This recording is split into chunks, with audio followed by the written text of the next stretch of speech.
Well, we're having an inquiry into leasehold, what the problems are with it, what needs to be done, what the government's suggesting so far, does it go far enough? And we've had so much evidence, 700 pieces of evidence altogether, more than any other inquiry we've ever done.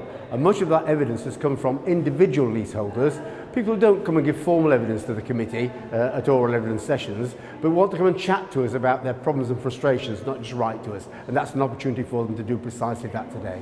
I am here because I would like to be able to purchase a share of my freehold and not be governed by somebody that's ruthlessly exploiting us for money. I'm here today because I feel very, very strongly about a situation I found myself in.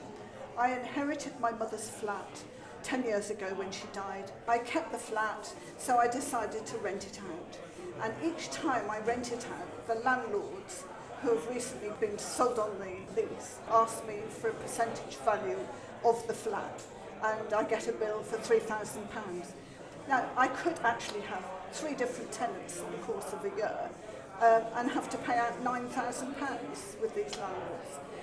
And I think it is grossly unfair, and I hope that somebody will do something about it. The problem with buying a leasehold property is that you are, in law, in the eyes of the law, you are a tenant, and you only own a lease on the property for the length of the lease. People who said that they were forced to buy a lease because the developer told them a freehold wasn't available, yet on the next phase of the development, freeholds were sold. People who've got a lease and then find that the ground rent escalates every so often to very large sums. Restrictive covenants in the lease, which mean that you get charged considerable amounts of money just to put a conservatory on, or a garage, or some other minor changes to the house. Very expensive service charges. And then for flat owners, very often the managing agents of the flat charging what they believe are very high sums of money for very simple jobs. I'd love to own a freehold because I don't want to be told what to do within the lease, but I can't change my decoration, I can't paint my own windows, etc., etc. Why is it the entire reserve funds have been taken, plus another £100 for myself, because it's going to cost me £1,500 to paint 4 windows and 1 door. I felt like at the time I was protected because I had a 999-year lease. I didn't think it would ever be an issue because I'd never have to renew the lease. But of course, I didn't bargain on the fact that the freeholder would then make unreasonable demands on us. Any kind of minor alteration, no matter how small, he would charge us thousands of pounds, or try to. We've refuted it.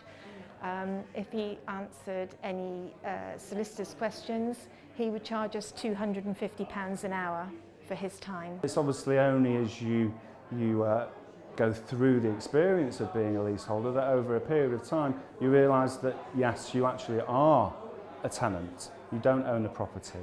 You don't own the land that the property is built on, and you don't own the building that you live in. Your leaseholder owns it, and you only own a lease. We want to hear from individuals their personal circumstances. What really affects them by being a leaseholder. What are their frustrations? What do they think is unfair about the system? And what do they think could be done to put it right? Then as a committee we'll listen to all the things they've told us and to the other evidence that we'll hear during the course of our inquiry, and then come to a view in a report which we'll probably publish early in the new year. The ideal outcome for me personally, and I'm sure for a lot of other people, would be that no matter whether you own 1 flat, 2 flats, everybody should be allowed to own a percentage of the freehold, whether it's 1% or 90%. Everybody that is a leaseholder needs the right to own part of the freehold so that they've got some kind of control over the situation, and then it should hopefully not spiral completely out of control like it is at the moment. The best outcome would be if there was a set fee, like £100 for the landlords. That I could handle, even if I were to have 3 tenants a year. But I cannot afford £3,000 every time my tenants change. That is 1% of the value of the flat as determined by them.